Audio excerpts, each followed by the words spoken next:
गांव में एक मेहनती किसान रहता था जिसका नाम रमजान था। उस साल गर्मी कुछ ज्यादा ही शदीद थी। सूरज जैसे आसमान से आग बरसा रहा था। जमीन तप रही थी, दरख्त मुरझा चुके थे और रमजान का हाल भी बुरा हो चुका था। गर्मी से तंग आकर रमजान ने एक अनोखा ख्याल सोचा, क्यों ना मैं बर्फ का एक घर बना लूं, ठंडा ठंडा आराम दे। वो पहाड़ों से बर्फ लाया और बड़े शौक से बर्फ का एक खूबसूरत घर बनाया। जैसे ही वो अंदर गया, एक ठंडी हवा ने उसका इस्तकबाल किया। रमजान ने सुकून का सांस लिया और लेट गया। मगर ये सुकून ज्यादा देर न रहा। सूरज की तेज धूप ने बर्फ को पिघला दिया।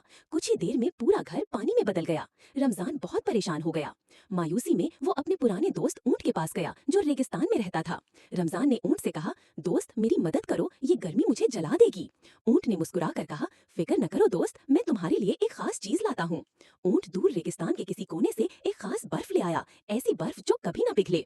रमजान की खुशी की इंतहा न रही। उसने उस बर्फ से एक नया घर बनाया और एक ठंडा पूल भी तैयार किया। अब वो रोज उसमें नहाता, तैरता और मजे करता। मगर अचानक उसने देखा कि ऊंट एक कोने में चुपचाप बैठा रो रहा है। रमजान ने हैरत से पूछा, तुम क्यों रो रहे हो दोस्त?